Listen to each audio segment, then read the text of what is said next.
I'm Chris Schultz. Welcome to Talk About Topeka. Tonight we'll be joined by the Executive Director of the Topeka Performing Arts Center. Barbara Wiggins joins us. That's Wiggins, not Barbara Walters. You won't be seeing any age-masking soft focus on this show. But first, we'll explore Love Letters, an upcoming show at the Gourmet Cabaret Dinner Theater. So I'll have the stars of the show, Phyllis, Penney, and Allan Hazlett. They'll tell you all about this unique romance. Tonight's show is brought to you by the WIBW channels and the Break Room, downtown's best spot for breakfast, lunch, and, of course, the Gourmet Cabaret Dinner Theater. And it all starts right now.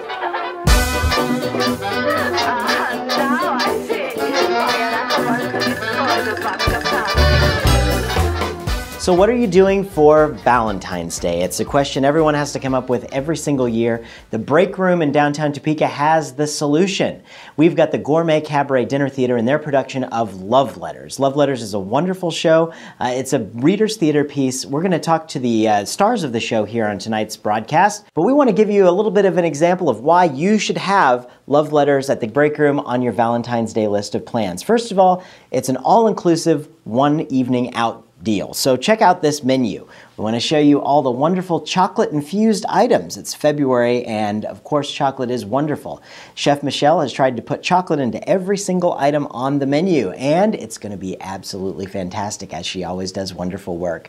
The show actually opens on Valentine's Day, and so you can really make a wonderful night of it. But we also have 5 performances altogether. So if you can't make it on Valentine's Day, we're doing something a little bit different with this production. We've actually come up with these really awesome Valentine's Day gift certificates. And anybody who purchases tickets for Love Letters can come down to the Break Room and pick up one of these complimentary so that you can give your loved one a little something extra special on Valentine's Day, and you can make Valentine's Day last for a couple of weeks. We've also added another really awesome option. It is the VIP upgrade. It's a lover's night out. It's a date night for 2. You can simply select this when you purchase your tickets at breakroomdowntown.com, and we're going to give you a bottle of champagne or a credit towards any bottle of wine on our wine list. We're also going to give you 2 complimentary desserts, and we're going to give your date fresh flowers. So all you have to do when you select your tickets is go select the VIP date night package, and it'll be all ready for you when you show up, and you'll have a wonderful Valentine's Day. But right now, we want to check in with the stars of the show so they can tell you why you should be checking out Love Letters at the Break Room for Valentine's Day.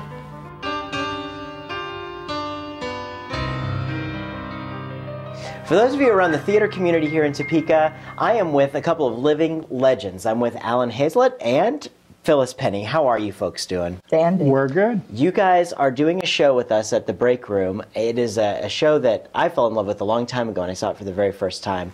It's Love Letters. I would like you guys to tell us a little bit about what Love Letters is. Go ahead.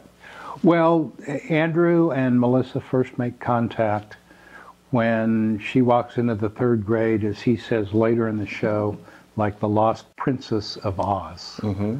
And they maintain a lifelong relationship, which is mostly through letters, back and forth to each other and to people connected. And they end up connecting more later in life. And then there is, I don't want to spoil it, but there's a really poignant ending some 50 or 60 years later. Mm-hmm. I think one of the beautiful things about it is how a friendship is maintained through letters over the years, and how these 2 people meet, as Allan said, in grade school, start passing notes, and then later write to each other while he's at camp at one point and she's away at a girls' school, and how she particularly is very honest with him and calls his card.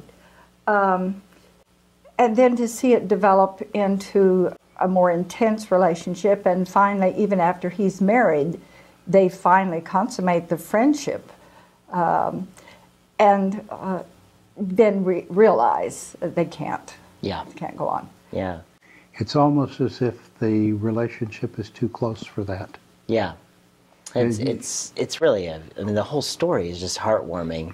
I mean, to know the things that the characters go through and to hear the back and forth of it is just, I mean, you can't help but, anybody watching the show can't help but identify in some way with these people and that they're watching. And it's really, I think, a spectacular way to share Valentine's Day, really. I mean, it's a wonderful Valentine's Day story. And, I mean, we've got the whole experience going on there. It'll be a beautiful night out for people, from the meal to the show. And you guys have worked together many times before. Tell us a little bit about that. We first worked together on Golden Pond at Civic Theater, and that was just, we started rehearsals a week after Mark died, and it was a wonderful healing experience for me, but I so enjoyed Allan's support on stage and off stage during that time. Oh, yeah. It's very difficult. Yeah, and I've known Phyllis and Mark for a very long time, ever since I was a little kid running around in the North Topeka, the theater over there. And I mean, you guys have just been so wonderful for the community, and we miss Mark every day, so yeah. It's been a wonderful experience. Civic Theater is really. Yeah. And I really appreciate, and so does Allan, your letting us come here and your offering of theater and dinner for your clients. It's a great place. Thank you, thank you. We've been loving doing it. The people that have been coming have really been enjoying it, and they're coming back. So that's a good thing. That means it's good. So yeah. And Allan, so tell us a little bit about the last time you guys did Love Letters. Last time we did it was in Auburn last summer, and it went very well. And we're so comfortable with each other, and we trust each other so much on stage that we're really looking forward to doing this. Well, and in between the two Love Letters, we also did another on Golden Pond out at Auburn. So we've done quite a few shows in the last 5 or 6 years together. Absolutely, absolutely. Well, you guys have a wonderful dynamic on stage, and folks need to get out and see Love Letters because, A, it's just a wonderful story, but these guys really make it light up on the stage. You'll definitely want to see that. It is running all through February. There are 5 performances opening on Valentine's Day at the Break Room. So get your tickets at breakroomdowntown.com and check out all the great information, the menu and everything. It's all right there. So check it out, breakroomdowntown.com. Thank you, Phyllis. Thank you, Allan. Thank you so much for coming. We really, we're looking forward to the show, and we hope you guys will be too. Thank you.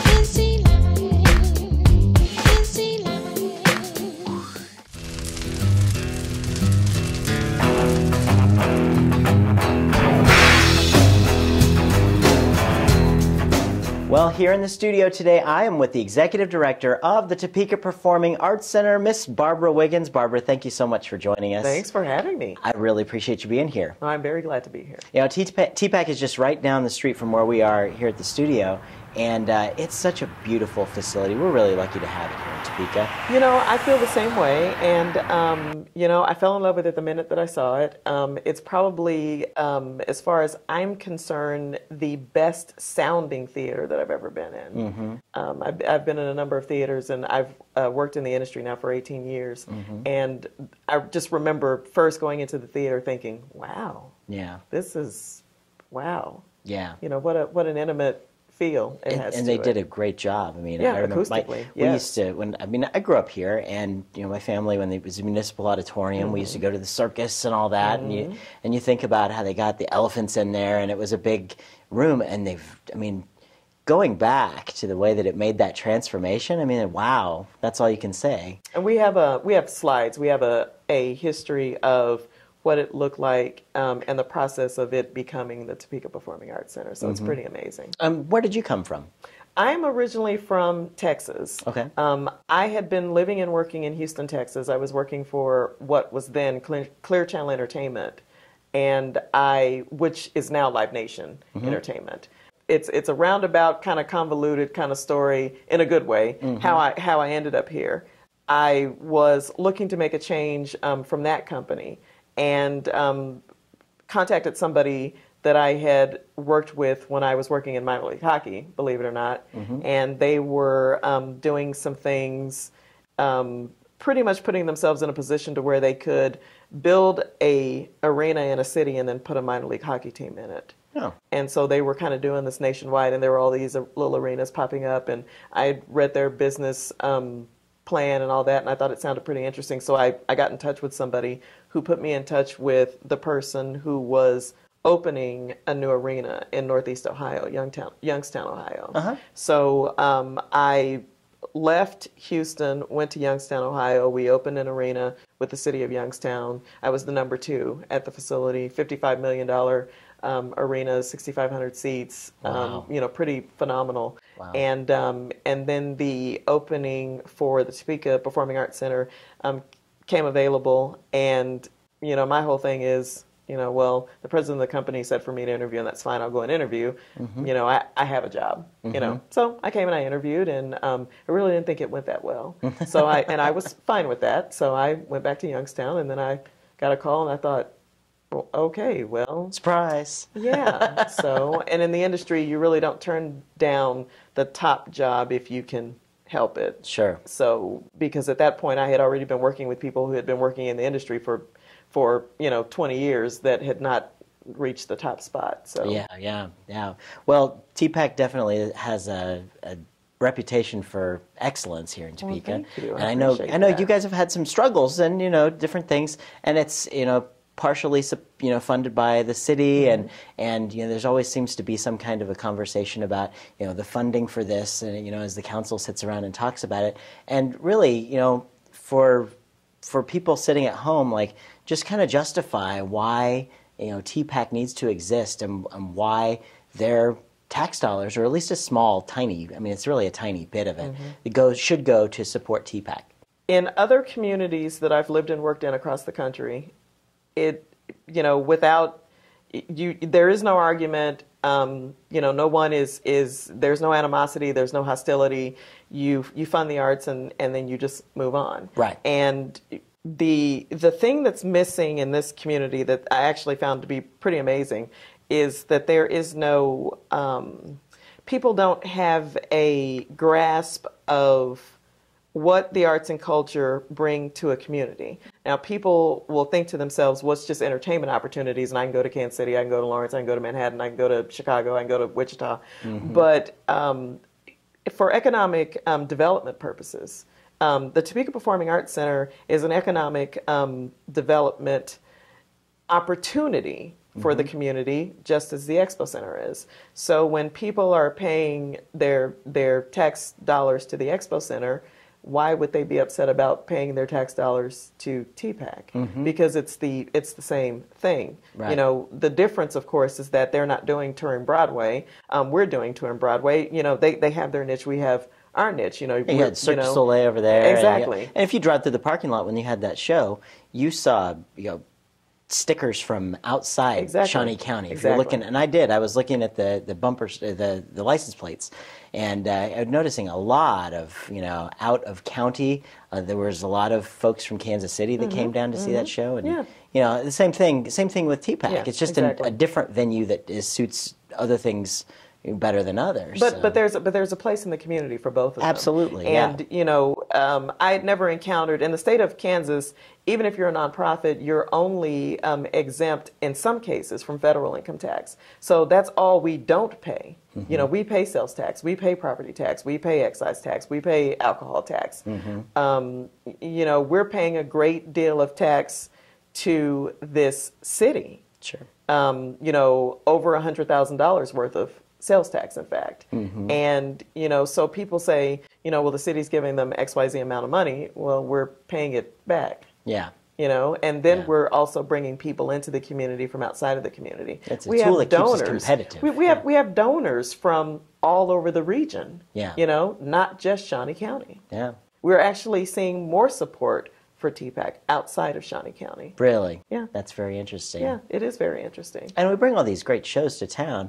And what's the plea to get people to go over and check out the shows over there? The plea is that, you support us with your tax dollars, and then we bring more opportunities for tax dollars into the community, and it just, the whole thing just sort of feeds itself. If you give somebody $1 and then they give you $4, then that works. Then that works. I mean, that's the upside, you know, and that's the bottom line. You know, we're not a drain on the economy. We're not a drain on the city's finances. We put them in a position to have more economic development opportunities. And you know, and Norton Bonaparte, when he was the city manager, he actually said it best. He said, "We're joined at the hip." You know, we make up 60% of the city hall complex. You know, so we, regardless of whether or not people think there's a partnership, we are partners. Yeah. If we're successful, the city is successful. Yeah. Well, and it's amazing to me that so many, you guys can have a wonderful marketing campaign and have wonderful shows going, and so many people are just like, well, I didn't know that happened. I mean, and you're going to bring in Bill Cosby. You know, Bill Cosby's coming to town. There will still be people that's like, I didn't know that happened. And you'll hear about it everywhere. Yeah. And people need to get out and see shows like Bill Cosby coming to Topeka. I mean, he's coming to our front door. Yeah. And before we were talking about Bill a little bit, and you had a little story about how you got a phone call. Do you want to tell us about that? Yeah, Dr. Cosby he's very eccentric. He's very funny.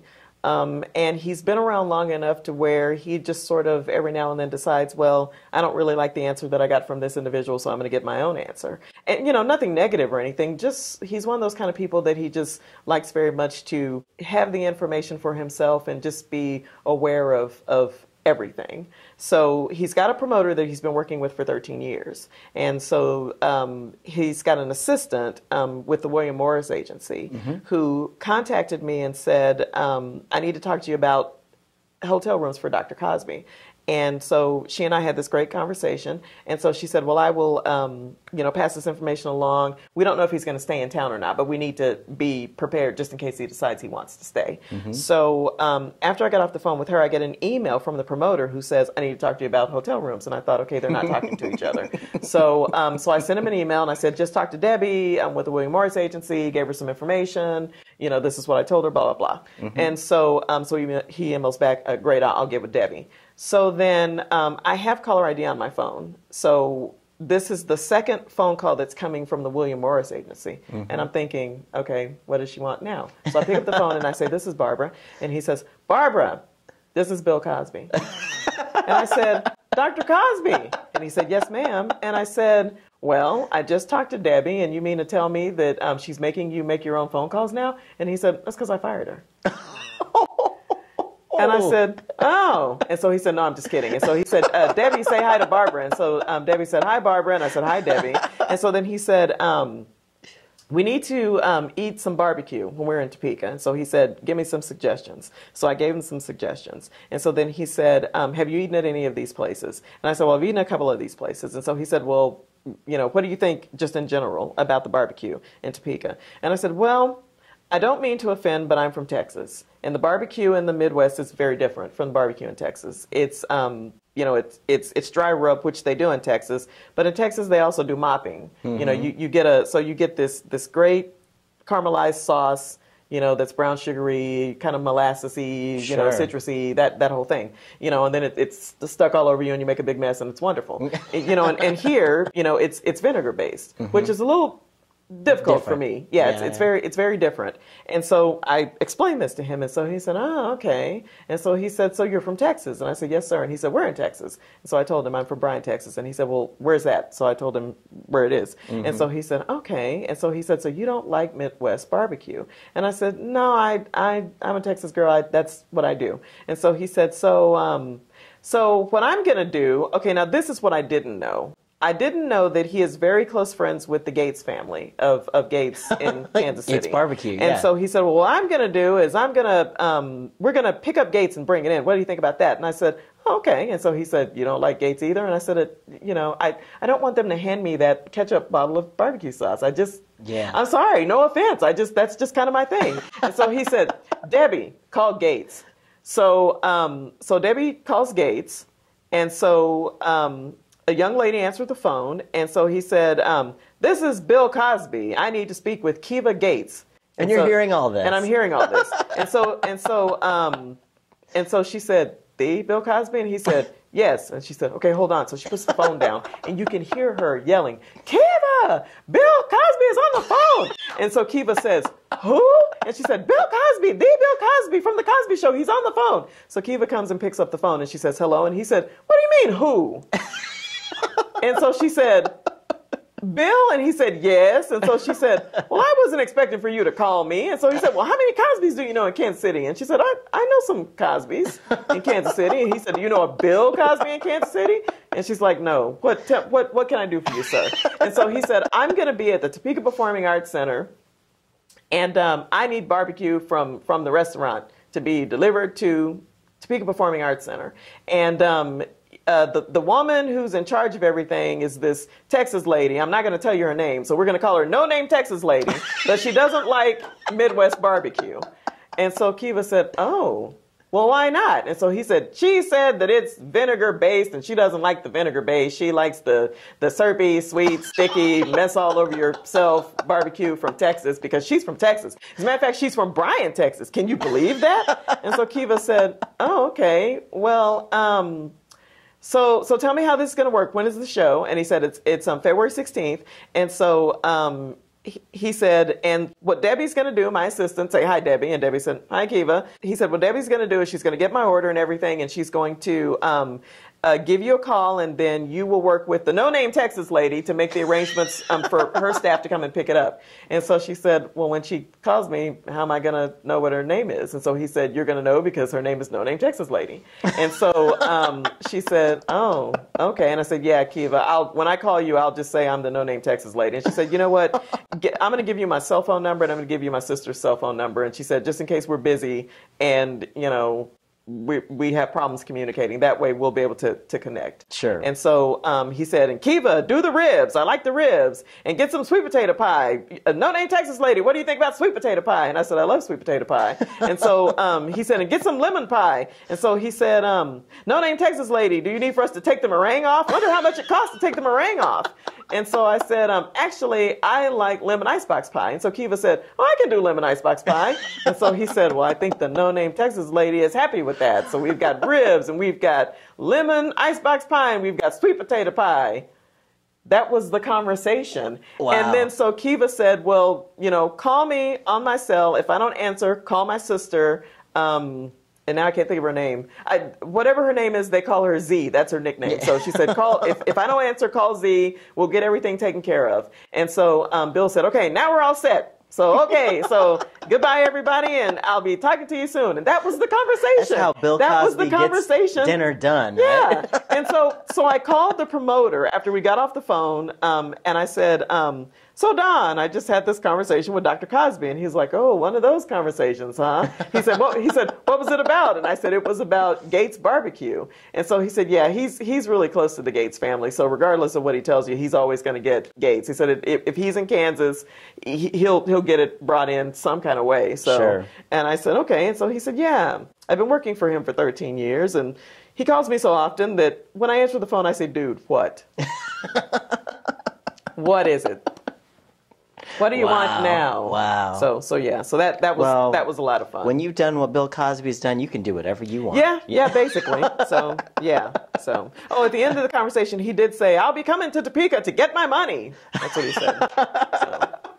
Well, Topeka, you need to make sure that Bill has his money when he comes to town and go see Bill Cosby. When is that happening? That is February the 16th. The show is at 8 p.m. and we've sold over 1,600 tickets. We've only got upstairs available, but there isn't a bad seat in the house. Excellent, excellent. Well, and you guys have a lot of other stuff happening, and they can check it out at your website. What's the website? The website is tpactix.org. So Great. Tom, Paul, Apple, Charlie, Tom, ice cream, x-ray.org. We'll put it on the screen right here so they can all see. Go to tpactix.org, check out everything that's going on. Be sure to go see Bill Cosby because if you don't, he might have to come to your house and get some coins from Topeka. That's right. So. That's right. He might have to. And I think that I could see him doing that. So, yeah. So. Barbara, thank you so much for joining us. Thank you. I really appreciate it. I can't let you go till we do the notorious lightning round, though, of course. Okay, which where I put the 60 seconds on the clock and ask you a bunch of just downright dumb questions that have no yes or no answer, and we see where they get to. Okay. Or no right or wrong answer. No right or wrong answer? Yes, so let's do it. 60 seconds on the clock, and go. If money was no object to you, what would you spend your time doing? Oh, man. You'd be talking to Bill Cosby, right? Yeah, I'd be talking to Bill Cosby. I'd be talking to Bill Cosby, or I'd be talking to the First Lady, Michelle Obama. That'd be good. That'd be good. Do you prefer cats or dogs? Dogs. All right. I'm allergic. Me too. Yeah. Oh, I'm allergic to cats, Yeah. not dogs. Yes. So, Yeah. Okay. Exactly. Okay. Sorry, cat lovers. Yeah. Let's No see. offense. What do you like most about your job? The idea that I get to interact with people like Dr. Cosby, that happens more often than not. So Awesome. That would be a perk, I think. Yeah. Yeah. Let's see. What's the first thing you'd buy if you won the big lottery? if I won the big lottery, I would build a hotel connected to Topeka. Oh, that's cool. That would Yeah. be very cool. Yeah. Let's see. Give us one word that best describes your personality. Loud. Very good. And our time is up, but one final question. What's your favorite TV show to watch every Tuesday night at 9:30 on MyTV? TalkAboutTopeka.com with there the it show. Barbara, thank you so much. You're welcome. And get out and support the shows at TPAC. You really need to be checking them out because they're doing some wonderful stuff. Thank you.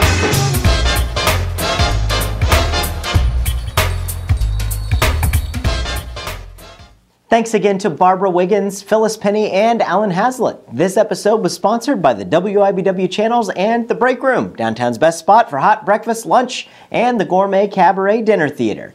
You can get in touch with us on our website or through Facebook, Twitter, or Gmail. We really will read it.